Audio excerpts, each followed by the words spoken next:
Welcome to ACFIM Talks, yet another edition where we discuss nothing but money in politics. We follow the money, whether it is politics or a public policy, we follow the money content in it. And with me, I'll be introducing my two panelists for today. But before we start, allow me to give everybody out there a chance to grab a cup of coffee and join us and be part of this conversation. Yes, we are live on Facebook and also on YouTube, ACFIM UG, and also on our Twitter at ACFIM UG. You can be part of these conversations. You can also subscribe on our YouTube page and get the notifications and be able to follow the discussions of every Friday, same time from 11 to midday. Your usual host, Felix Kafuma, who's going to be moderating today, as we discussed government's investment plan in ROKO. You all know last week that story was broken when it came to light that government was planning to buy shares in ROKO, a local construction company. So we want to discuss and see whether it makes business sense. Is it business? Is it business for government, or is it just politics? And with me, I'll be joined by two journalists that I will be introducing in a short while. But before we start, allow me to make a case of why should we make this developing story of interest and why should we discuss it on ACFIM Talks. And let me provide a preamble for anybody out there who is joining us and just hearing this for the first time, to be able to make sense of this point of discussion. You all know that government of Uganda plans to buy 150,000 preference shares from ROKO Construction to a tune of Uganda shillings 202 billion. And each share is valued at 57.6 billion Uganda shillings.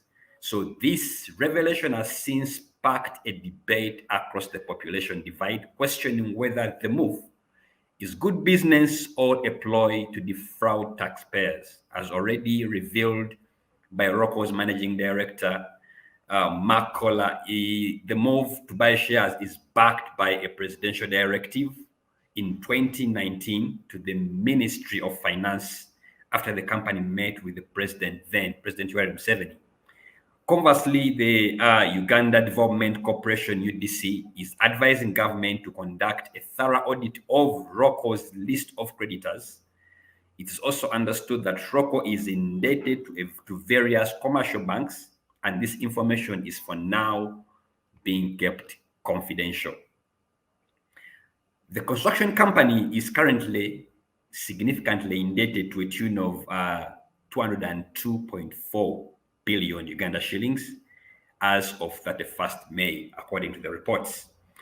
It is also reported that the powerful construction company has liabilities from bank guarantees to a tune of 130 billion shillings. And while it's also indebted to financial institutions, which totals to 134 billion, which is an equivalent of 335.7 million US dollars.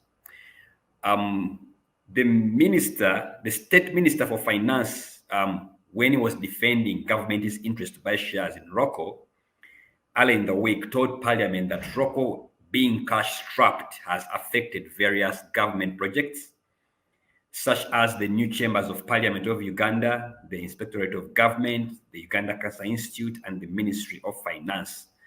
ROKO currently has projects in hand with signed contracts worth 1 trillion shillings or more, slightly more, of which 696.6 billion shillings are government of Uganda projects. Out of the 1 trillion worth of contracts, 292 billion shillings, equivalent of construction works, remain uncompleted. The consequence of the company's collapse would therefore impact these projects negatively. And that's the argument that is being raised by government that was presented by the State Minister for Finance, Henry Msasizi.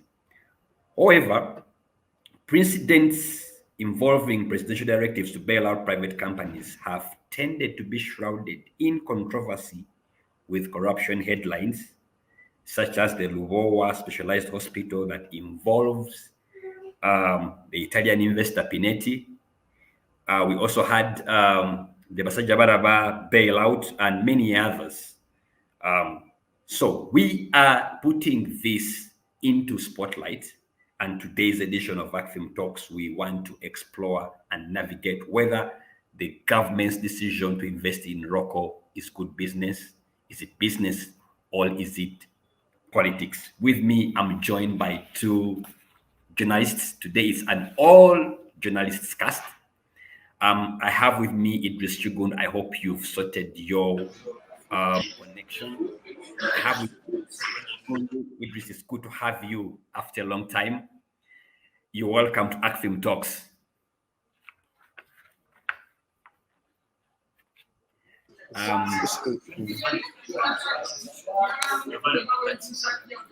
Yeah, okay. Chipwood is the editor of the Mail Post and the international online newspaper. He has also worked as a political editor and opinions editor, chief reporter, and senior reporter of The Observer. He holds a postgraduate diploma in public policy and governance, first class, and also from Uganda Management Institute, and also he has a first class degree from Makerere University in bachelor's degree in sociology and political science. Idris, it's good to have you for today's edition of ACFIM Talks. Oh, it's also my pleasure to be here for the first time, and also to see you after something like 10 years. Sure. It's been a while. Also joined with me, I have Priska Wanyina. Is a regular on our talk shows that are virtual. Priska is a journalist as well, works for both print and online publications. She's a member of the Uganda Parliamentary Press Association, so she has followed keenly the developments concerning government's interest in buying shares in ROKO construction. She also holds a degree from Makerere University in communication, measuring in public relations, and minoring in economics. She covers business, court, and parliament, and also has an interest in transparency and accountability issues, including respect to human rights. It's good to have you again, Priska Wanyenya, this time on a Friday. Thanks so much. Thanks so much, Felix. Yes. I think let me start with you as we get Idris online. I'm so sure you've been following this as the story develops concerning government's investment plan in ROKO. And let me start with you. What's your take on the government's proposal to buy shares from the struggling ROKO construction? Is this a good deal in your view? Or is it politics? Thanks so much, Felix. Of course, most of the members in the public agree that we need to bail out ROKO, but the only issue they're having is the method, how the work is being conducted. And I have to tell you that you're right about me following up this issue, because the MPs on the finance committee who are scrutinizing this bill, especially the chairperson, when the first day when they held the meeting with ROKO, they made us actually journalists to stand outside because they were having an in-house meeting, and I'm told ROKO had initially asked the committee to have their meeting in camera. They didn't want media to be in, because they claim they're a private company, and if their business transactions are made public, it would give an advantage over their competitors. So the committee held an in-house meeting from 9 up to around 11:30, because usually the committee started at 11. So at 10. So that was 1.5 hours of the committee trying to agree, should we allow media, should we not allow, but they later on agreed. And one of the comments that the chairperson made was he was shocked by the interest the public has in the purchase of ROKO, because they didn't anticipate the public interest. So that shows you of the civic education, the impact it is having in Uganda. That right now the people are, Ugandans want every penny to be accounted for. So the issue of whether to bail out ROKO or not, it looks to have been settled, gauging from the reactions in the committee. But the only issue they're having is the process. How? Because, and I'm giving a summary of what has so far been transpired. You quoted a figure of 202 billion, but I want to tell you that even the committee does not know how much money, because there is the minister, when Musasizi came, he quoted another figure of 207 billion. So we do not know how much money. So for us, we are going with, as journalists, we are going with the 202 because it's what is on the Hansard, what was tabled before Parliament. But there is also that figure. So there is already another variance of 5 billion. And the other issue that is under contention still on the committee is that government had proposed to buy each share at 1 million, that is 150,000 shares. But when ROKO handed in its documents, and especially when MPs scrutinized the articles of incorporation of ROKO, they pointed out that according to the management of ROKO, their shares go for 200,000. So there is a difference of 800,000 already. And if you do a simple computation, if you're to say that government is buying each share at 1 million and they are buying 150,000 shares, that would mean 150 billion. And if you go by the price of ROKO, that puts its share at 200,000, it means all the 150,000 shares are going to go for 30 billion shillings. So there is also a difference of 120 billion that cannot be accounted for. Are you getting that, Felix? Because there is 150 for government, there is 30 billion for. And the other thing that the MPs highlighted was even the 150, if you look at the articles of incorporation of ROKO, it seems they don't have 150,000 shares. So some MPs, I think especially if it was Masaba Karim who said these shares do not even exist. They are just going to be created. So there is, when you talk of the whole transaction being shrouded in secrecy, that is it. Of course, the whole document of ROKO that was given to the committee, it was not given to the media because they thought we could leak the information to their competitors. They forget that we've had scenarios of MPs also leaking information from the committee.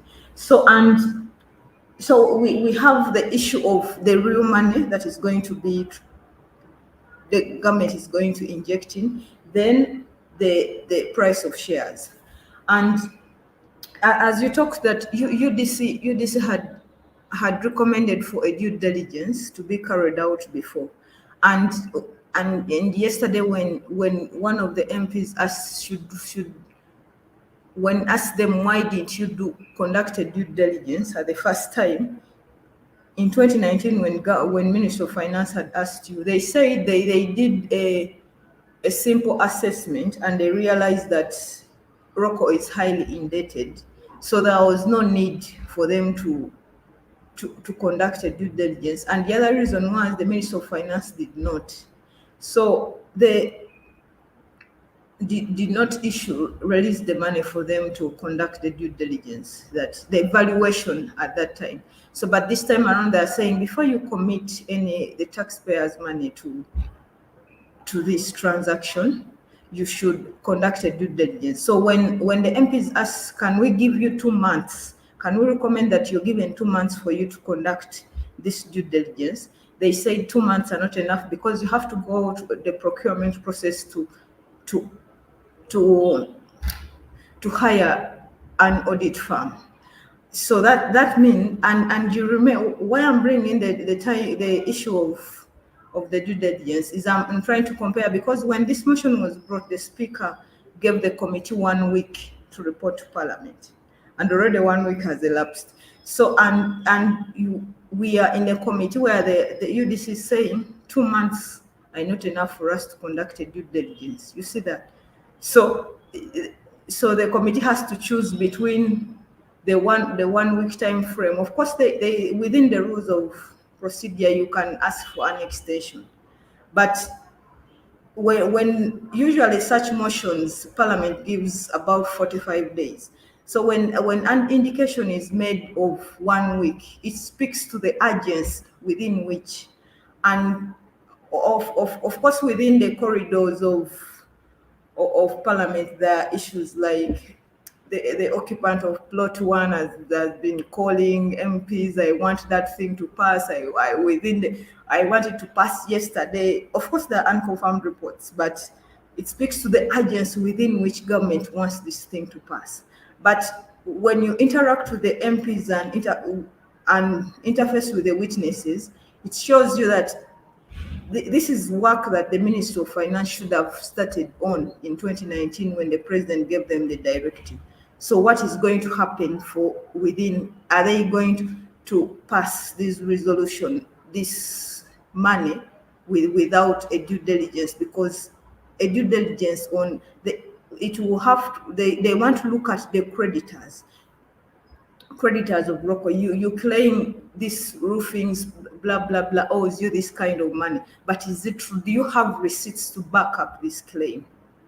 So those are the differences that have come out during the preliminary investigation. And I'm right now, I left Parliament because the finance minister was before Parliament, before the committee. They are still going through the same issue, because the first meeting was aborted on grounds that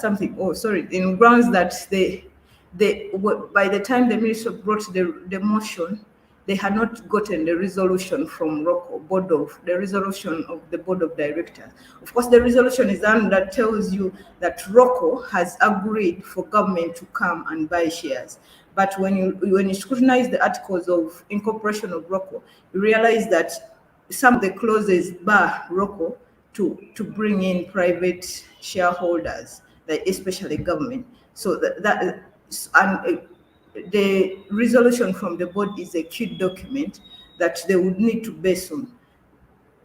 So I think that is why the meeting today is the minister has to table the resolution before the committee. Okay, thank you so much, Priska. Let me bring in here Idris to weigh in. First of all, you've had very interesting key significant facts here. One, it's a directive. Everything around this deal is a directive from plot 1B.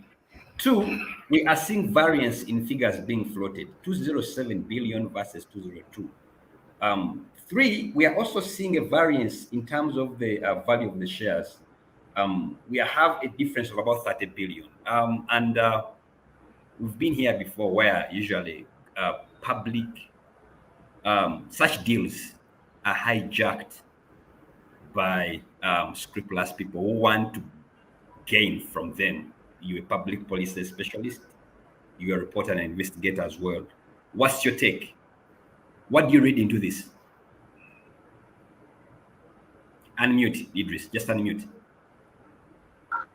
The way you framed the debate, I think, speaks volumes already. You asked, is it a business decision? Is it politics? I think I've had my colleague Priska, and I think she has made she has given fairly a thorough report on the status of the takeover and what has happened. For me, I'm not going to deal so much on the legalese, on the board resolutions and what. I'm just going to give you 2 pointers. to show that the government steady takeover of ROKO is purely political. It has nothing to do with the, I mean, political. If you are old enough to remember that when one of the first founders of ROKO died in 2005, ROKO in 2005 lost one of the founders. Museveni in his tribute said that ROKO was one of the companies that stood by NRA in the bush war that gave us a lot of money. And ROKO has been very key in fostering this economy. That's in 2005. In 2013, when the second founder, Kola, died, because the current MD is the son of this, in 2013, I think there was talk that ROKO was trying to exit Uganda because of those problems. Two of its founders that Museveni told the mourners, no, you are not going anywhere. I know you are founded by people who came from here, but you are essentially a Ugandan company. Don't exit. Actually, that was the message. So, my reading of this is that whatever, and that's why you see there's a lot of secrecy, a lot of this decision. ROKO is not the only company in Uganda that needs saving. Yes, you can't run away from the fact that it has made a significant contribution to the economic development and what, but it's not the only. There's the reason why government, for example, zeroed on ROKO and not Gaga, like someone was pointing out in the certain forum I am. Gaga bus service is also collapsing. There's a reason why. And secondly, why would ROKO go for the option of government to buy shares until you try to go and get a loan from UDB, Uganda Development Bank, a concession loan? That's also another question. Why are they eager for government to buy them? What are some of the things we don't know? Like some MPs pointed out, why can't they go and take a loan? A loan. And when you look at ROKO's performance in the last 3 years, with the exception of 2020 and maybe 2021, whose figures I don't have, ROKO has been making profits according to their own financial statements. I know every business faced challenges during the COVID-19 lockdown, but when you look at the general financial status of ROKO, I don't think it's in the kind of situation where you say it's very dire. You have so many other businesses that have almost gone under. I mean, just the other day, one of the prominent businessmen, it's facing auction. Some of these properties are facing auction. The story has been making news. But you ask, why would the government? Don't know. Those statements of Museveni at the death shows you something. ROKO is essentially, and that's why I say it's a directive. It's a directive. It's not even a coincidence that ROKO has been given contracts to construct many of these public institutions. You get it? Yes, sometimes you can say that the president's aim is to ensure that private companies grow and get capacity. But again, when you look at the nature of the way some of these decisions are taken, like now they want to buy shares, it leaves a lot of room for suspicion that something is fishy. In this case, why doesn't ROKO, for example, why can the government extend a loan? Why do they want to buy? Okay, assuming ROKO has financial problems, and government is very sure that and is very confident that ROKO can overcome this challenge if given. Why can't the government extend to it a loan and say, ROKO, okay, we have given you 300 billion, we are going to pay it over 10 years at this interest rate? You get it? Already, the government owes ROKO over 1 trillion in money projects. From ROKO itself, 1 trillion shillings from various projects that government owes ROKO, a lot of money. So even if government paid half of this, even if government just paid half of this money, it means that it will go a long way in solving the financial troubles of ROKO. But why is government insisting in buying shares? Who's going to be the? You get it. And mind you, government is going to borrow money to buy these shares, from what I've read. Like it's going to borrow this money. Ministers are saying, from what they have done, from their audit of ROKO, they are confident that this money can turn in a profit. But there are some things they're not telling us. Why are they going for this option? Who is that one who's pushing to buy shares? Is it because are those shares public share? Are they owned by Ugandans? Are they owned like by some individuals who have their own interest? You get it? What is it that they're not telling us?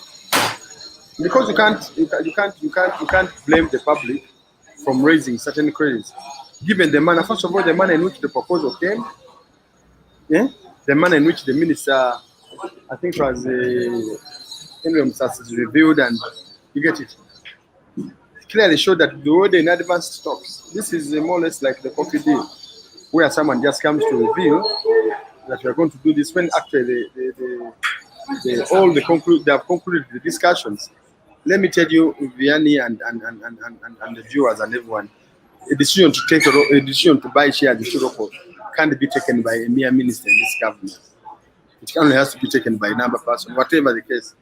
Even you saw with the coffee deal, the decision to buy shares in ROKO can't be on the whims of a minister. It has to be taken in Uganda. In Uganda, power is centralized around one person. You see, Museveni will determine where they put a borehole, where they do what. It's Museveni, and he knows why. So no minister can wake up and say, okay, I've seen ROKO is facing some challenges. I think we can buy shares.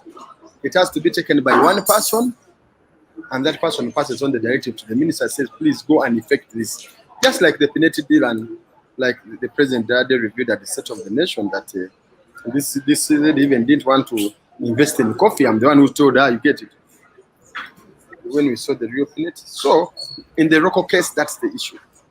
And as long as there are issues of secrecy and what, and we have had situations where people have been advanced money, and this money has been misused. And you see, that's a fear of most of this is going to be public money. Because if there was already some bit of secrecy in trying to acquire this, how sure are we that even when the public or government acquire shares, there will be some form of transparency? So for me, for the time being, I think for me that's my reading. This is a business. If it was business, there would be so many other avenues. UDB that has just been captured, it has almost 1 trillion shillings. And from the base of my bit, I think ROKO would meet the criteria to get a loan in UDB. But why are they considering that option? Why can't they say, at least let's give it 300 billion shillings? Why are they going for this option of buying shares? So that's my reading. Yeah. Thank you so much, Idris. Let me Priska, you've had very interesting perspectives. Idris points out 2005, one of the founders dies, and the statement is made by the head of state, clearly showing that ROKO stood by NRA. You can see the history. 2013, Kela Senior dies, and the president assures Ugandans that ROKO is still in Uganda. 2019, a directive is made. 2022, it's being followed up on. What do you read into the timing? Looking at that timeline, what do you read into the timing? Why now? And I think it's apparently clear that there is someone very interested in this deal, even though you've just been explaining issues to do with due diligence, how they're trying to fast track the process. Why now? What is it that we don't know, we should know, that is inspiring this deal at this point in time? Priska. Oh, okay, thanks so much, Felix. And this whole ROKO incident reminds me of the time when Parliament was trying to revive the national airline, Uganda Airlines, because the committee had almost written its report, and I think they had reached almost on the stage of signing when they realized that the Uganda Airlines was registered, the company was registered in the names of, I think there were individuals, the shares were registered in an individual. So this, and you know, we have seen many cases of, you talked about the Pineti deal, especially the lower one, because and it's a common practice. An investor comes, meets the president, so you hatch the deal and say how are we going to go through this. So it is not a, it shows you of the practice of the president, because he's kind of the calculation. He doesn't just wake up one day and take it to you, and there is always a process, underground work that he's carrying out. So we are looking at Ugandans being used to pay the debt of a war hero, as when you look at the perception of, when you bring in the perspective of he helped us during the Bush War. So we want to use the taxpayers' money to, and what implication is this having? Because that means that, and UDC warned Parliament that from their experience, they've seen that most of these companies, the issues they are having come from governance, the poor governance within, mostly the bickering between management and the board. So that is why they recommended for a thorough investigation into the workings of both the board and the management.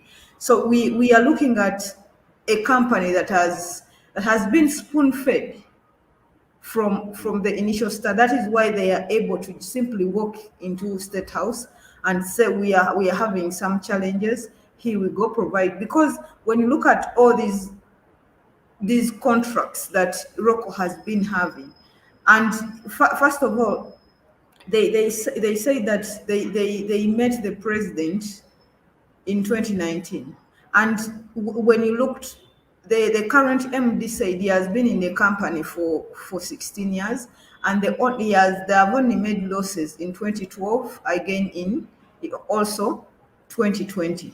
So for them, and when the past years they have been recording profits. So the moment they met with the president in 2019, the next year, 2020, they recorded a loss. So that is the reason as to why some MPs were asking, is it a coincidence that the moment you meet a president, you make a loss of about 3 billion shillings?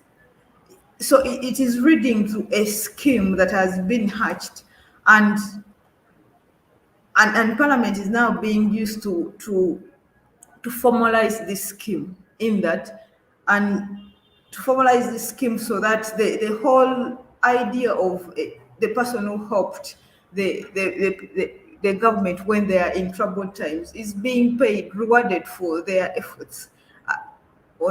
And we also, initially when we were outside, some people thought ROKO was kind of a top tier company, one of the companies that you would look at. But when you even look at it, they claim to have been in Uganda, I think in the 1960s. I can't recall the year.